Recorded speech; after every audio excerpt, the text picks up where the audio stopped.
एमडीएच की हल्दी मिर्ची धनिया करे कमाल। ये रंग दे, ये खुशबू दे, ये तीखा, ये कम पड़े। अच्छा। क्या निराला एमडीएच मसाला।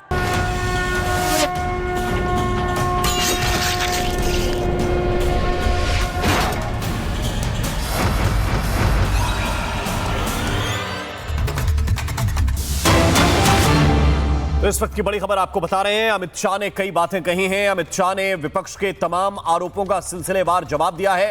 सिलसिलेवार जवाब देते हुए एक एक पॉइंट को उन्होंने कवर किया और वो जवाब देते रहे। इस बीच विपक्ष ने वॉकआउट किया है और विपक्ष उनकी बात को आधा सुनकर ही बाहर निकल गया, जिसके बाद अमित शाह ने कहा कि आपने विरोध किया इसलिए हम जीते हैं। आपने कई बड़ी चीजों का विरोध किया इसलिए हम जीते हैं। मेरे साथ महाभारत में चर्चा करने के लिए कुछ खास मेहमान हैं। विजय शर्मा मेरे साथ हैं, बीजेपी के प्रवक्ता, संजीव उनियाल जाने माने वकील मेरे साथ, मलूक नागर जी आरएलडी के प्रवक्ता, रत्नाकर त्रिपाठी कांग्रेस पार्टी के प्रवक्ता, डॉक्टर अजीज खान मेरे साथ जुड़े हुए समाजवादी पार्टी की ओर से, और प्रियंका भारती इस वक्त मेरे साथ आरजेडी की तरफ से जुड़े हुए हैं। सबसे पहले सवाल रत्नाकर त्रिपाठी मैं आपसे पूछना चाहता हूं। बहुत सारे विषय थे, इम्यूनिटी क्यों दी गई, बहुत सारे विषय थे, 45 दिन में सीसीटीवी फुटेज क्यों डिलीट करने का आदेश आया, कैसे ये अपॉइंटमेंट को लेकर कानून बनाया गया, कई आप लोगों के मन में प्रश्न होंगे। लेकिन रत्नाकर त्रिपाठी मुझे बताइए कि इन प्रश्नों का हल आपको अमित शाह के भाषण में मिला कि नहीं? नहीं, अमित शाह के भाषण में हल कहां से मिल सकता है? अमित शाह ने तो सिलसिलेवार झूठ बोला है। पहला झूठ बोला है कि हमने पक्षपात नहीं किया। पक्षपात ये था कि जिस कमेटी में सीजेआई थे, जिस कमेटी में प्राइम मिनिस्टर थे, किस कानून के तहत सीजेआई थे? किस कानून में सीजेआई थे? जो वो तो कह रहे हैं कि 73 वर्ष से 2023 तक कोई कानून ही नहीं था देखिए चुनने का। था तो मुझे बताइए। बोलने देंगे तो बोलूं। हाँ, अगर आपको बोलना है तो आप बोल लीजिए राममोहन जी। तो इसमें तकलीफ क्या भाई? मैंने पूछा कि 73 वर्ष से उन्होंने कहा कि कानून नहीं था, तो आप कानून बताइए। आपने कहा सीजेआई थे, कौन से कानून में थे मुझे बताइए अगर वो गलत बोल रहे हैं तो। देखिए राममोहन जी, आपको मुझसे डिबेट करानी है? किससे कराऊं? मेरे आपसे ही कर रहा हूं। मैं या तो छोड़ दूंगा डिबेट अगर आप बीच में बोलते रहेंगे तो।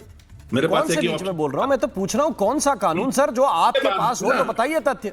आप एक शब्द और बोलेंगे and I will leave the debate, I assure you. उधर राहुल गांधी छोड़ के चले गए और इधर आप छोड़ के चले जाएंगे, फिर कैसे आप चले जाएंगे? आप बोलिए एक शब्द और, एक शब्द आप और बोलिए, मैं छोड़ के चला जाऊंगा।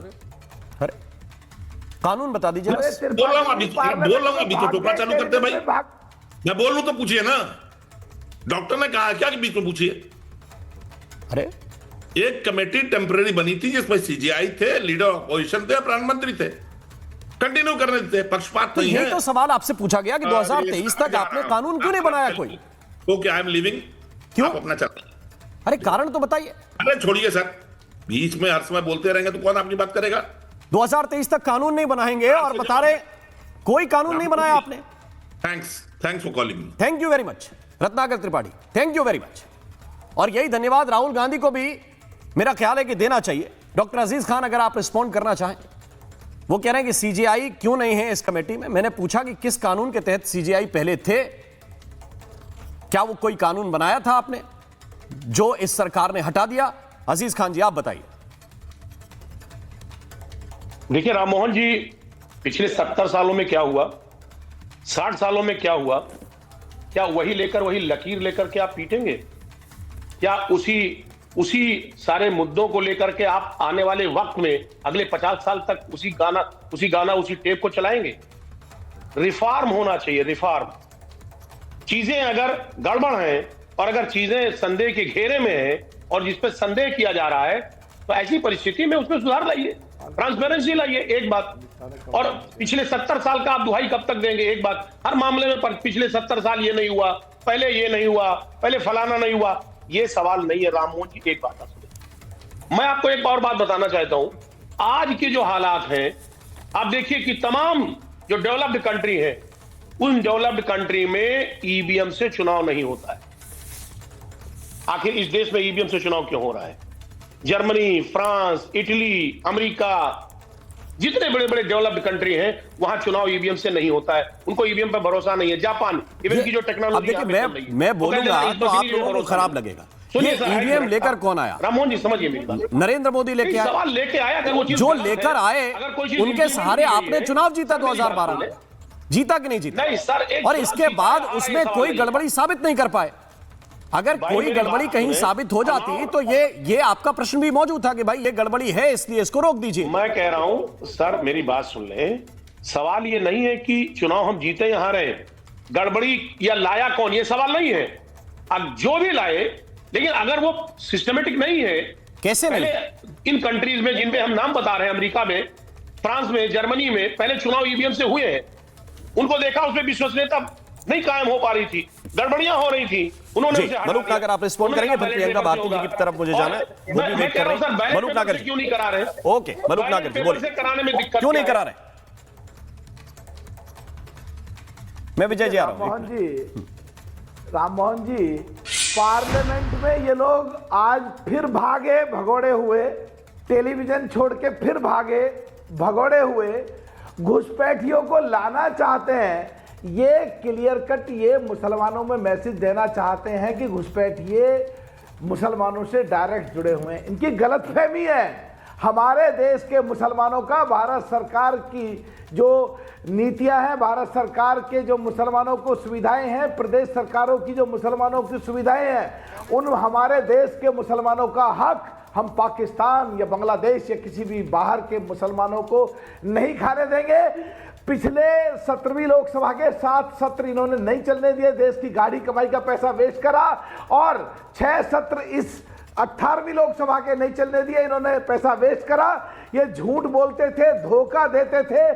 चीफ जस्टिस सुप्रीम कोर्ट के इसमें मेंबर हैं, ये गलतफहमी फैलाते थे। आज क्लियर हो गया। तो अब जब इनके लगा कि बिल्कुल ये घुसपैठियों के कहीं जवाब देने की स्थिति में नहीं है और देश के सामने जो झूठ और धोखा इन्होंने फैलाए वो बिल्कुल साफ। ओके नागर जी, मैं आपके पास आ रहा हूं, आप थोड़ा समय कम है तो मैं थोड़ा समय दे पाऊंगा सभी को, से भाग लिए, इसलिए मैं सभी से माफी चाहती हूं। मैं शॉर्ट में ही आपके रिस्पॉन्ड आज ले पाऊंगा। मेरे साथ प्रियंका भारती हैं। प्रियंका भारती, कुछ सवालों के जवाब आपको गृह मंत्री के भाषण में मिले, उन्होंने पॉइंट वाइज कई चीजें बताई हैं, क्या आप उनसे सहमत हैं? प्रियंका भारती, मुझे जो एसआईआर के क्वेश्चंस थे, जो चुनाव आयोग की भूमिका है, इनके सवालों के जवाब नहीं मिले, पर एक सवाल का जवाब मिला। मुझे हमेशा से ये संशय होता था मन में कि आखिर भाजपा इतने गालीबाज क्यों होते हैं, जो भी ट्रोल करते हैं। आज मुझे उसका जवाब मिला है। तो मैंने सोचा चला आप सुना आपने? अब प्रियंका भारती मुझे एक बात बताइए, मुझे आप बताइए, मुझे आप बताइए कि गालीबाज कौन होता है, कौन नहीं होता है? एक मिनट, मैं इसका जवाब भी दे रही हूँ। नहीं, कौन होता है, कौन नहीं, मुझे आप बताइए। मैं आपसे सीरियस डिबेट करना चाहता हूँ। आपका प्रॉब्लम क्या है? क्या आप केवल विवाद की तरफ जा रहे हैं? मैं कह रहा हूँ सीरियस बताइए। जो पॉइंट्स आपके रेज हुए थे, उन पॉइंट में कोई आंसर मिला कि नहीं मिला, और नहीं मिला तो क्या नहीं मिला? सीरियस नहीं लगते राममोहन जी? जी राममोहन जी, आपको गृह मंत्री जी सीरियस नहीं लगते क्या?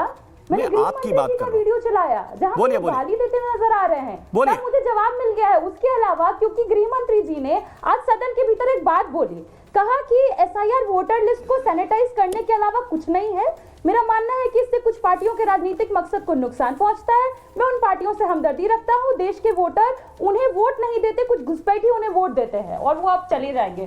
तो जहां तक मुझे याद है कि एसआईआर होने से पहले ही गृह मंत्री जी गृह मंत्री बने और प्रधानमंत्री जी प्रधानमंत्री बने, घुसपैठी के वोट से बने थे। आज तो मुझे हमदर्दी हो रही है अमित शाह जी से। वो कह रहे हैं कि घुसपैठिए वोट देते थे, तो एसआईआर के पहले तो आप चुने गए ना, तो आप तो चुने गए घुसपैठियों के वोट से, तो आप घुसपैठियों के गृह मंत्री हुए क्या?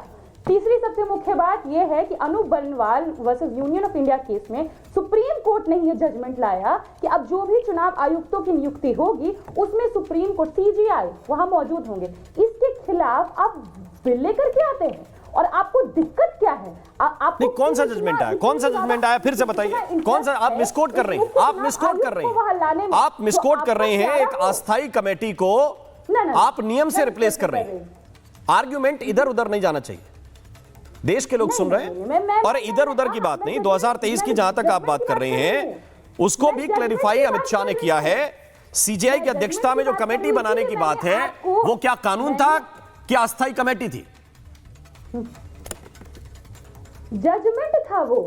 आप उस जजमेंट के खिलाफ जा करके बिल लेके आए और आपने उस बिल में चेंजेस किया, आप वहां पर सीजीआई को हटा Contempt of court में चले जाओ। Recommended person by the PM रखा आपने। अब वहां पे जी, संजीव उनियाल रिस्पॉन्ड कर रहे हैं। संजीव वहां पे एक व्यक्ति और हमारी तरफ से मैं अपनी LOP बात होंगे, रखना तो चाहूंगा किसका बजाय पक्ष भारी इनकी होगा? कौन जी, सा इंटरेस्ट था बातों को- ज्ञानेश कुमार जी को वहां पे फिट करने के लिए अमित शाह दो जी तीन का? बातें हैं ये तो इसमें। जानना चाहेंगे ना आप लोग।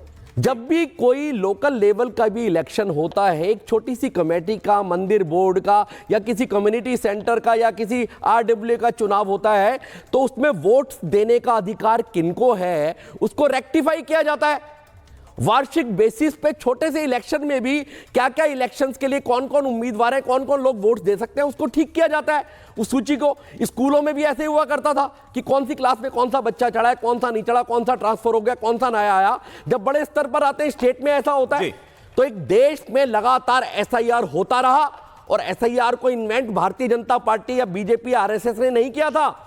एसआईआर को तो पिछले 70 वर्षों से चलती आ रही है और सुप्रीम कोर्ट ने एसआईआर पर कभी भी स्टे नहीं दिया। इनको तमाचा मारा और डिस्पोज ऑफ किया, और अभी दो मैटर ड्यू हैं। और देखिए सबसे बड़ा एग्जांपल, एसआईआर के बाद सबसे बड़ा 1952 के बाद का बिहार का इलेक्शन, जिसमें कि 67% वोटिंग हुई। इसका मतलब क्या है कि पहले जो वोट्स बाहर निकलकर नहीं आते थे, ट्रांसफर हो गए थे, मर गए थे, जिनकी की कोई भी इन्होंने सुनवाई नहीं की थी आज तक, जहां तक कि एक भी आदमी ने नॉक नहीं किया था, बिलों ने नॉक नहीं किया। और 67% वोटिंग ये बताती है कि हाँ वास्तव में रेक्टिफिकेशन हुआ है। सूची का इलेक्शन कमीशन ने किया है, इलेक्शन कमीशन बधाई की पात्र है। ठीक है, विजय शर्मा मेरे साथ बीजेपी के प्रवक्ता इस वक्त हैं, उनकी तरफ भी चलना चाहता हूं। एक मिनट आ रहा हूं प्रियंका, आपके पास लौट कर आ रहा हूं, लेकिन विजय शर्मा क्या रिस्पॉन्ड करना चाहेंगे? क्या घुसपैठियों का मुद्दा जो जोरदार तरीके से आज गृह मंत्री ने एक बार फिर से उठाया, क्या एसआईआर हो रहा है घुसपैठियों के लिए हो रहा है, घुसपैठियों को बाहर करने के लिए हो रहा है, कि वोटर लिस्ट का शुद्धिकरण पहला मकसद है? देखिए राम मोहन जी, पहले तो मैं ये बता दूं कि सच्चाई सुनने की इनमें हिम्मत नहीं है। टीवी के ऊपर भी भाग गए, वो जवाब नहीं दे पाए, और संसद से भी बहिर्गमन कर गए। बिंदुवार तरीके से, प्रमाणित तरीके से माननीय गृह मंत्री जी ने एक एक चीज पटल के ऊपर रखी और कह रहे झूठ बोल रहे, भाई ये कौन होते हैं, प्रमाण लाइए। उन्होंने प्रमाण रखा। अभी झूठ फैलाया जा रहा है, टीवी के ऊपर झूठी बातें कही जा रही है कि सुप्रीम कोर्ट ने कानून बनाया था। बिल्कुल गलत बोल रहे हैं। वो एक अंतरिम व्यवस्था दी थी, कौल साहब की बेंच थी, उसमें उन्होंने दिया था कि जब तक कानून नहीं बन जाता है तब तक होगा। अब मान लीजिए, मैं पूछता हूं, यहाँ बड़े अच्छे विद्वान और यहाँ पैनलिस्ट बैठे हुए हैं, अगर कोई कुछ चैलेंज करना चाहे, किसी को लगे कि चुनाव आयोग मेरा फेयर तरीके से बातें नहीं सुन रहा है, तो कहां जाएगा? सुप्रीम कोर्ट में। और सुप्रीम कोर्ट के जो चीफ जस्टिस है वो उस कमेटी के मेंबर है, तो फिर कहां जाएंगे भाई? आप न्याय की उम्मीद कहां करोगे? तो कैसी बातें बेतुकी कर रहे हैं, हास्यास्पद बातें कर रहे हैं। दूसरा मैं बता दूं, उन्होंने बताया वोट चोरी का। वोट चोरी का माननीय गृह मंत्री जी ने बता दिया किस तरह से जवाहरलाल नेहरू जी ने की थी, और जवाहरलाल नेहरू जी ने भी कैसे की थी कि 28 में से 26 वोट उनको नहीं मिले थे। ठीक है, वो सारे विषय आज देश के संज्ञान में आए हैं। मेरे पास आज इस चर्चा के लिए समय बस इतना ही है। आप सभी मेहमानों से थोड़ी सी माफी मांगते हुए कि आपका समय जाया हुआ और लंबी चर्चा हम नहीं कर सके। बहुत बहुत शुक्रिया, बहुत बहुत धन्यवाद। इसी के साथ महाभारत में आज के लिए बस इतना ही। नमस्कार। अब आया असली स्वाद। अब आया स्वाद। जब स्वाद के पड़े हो लाले तो MDH का चंकी चाट मसाला डालें। MDH का चंकी चाट मसाला। MDH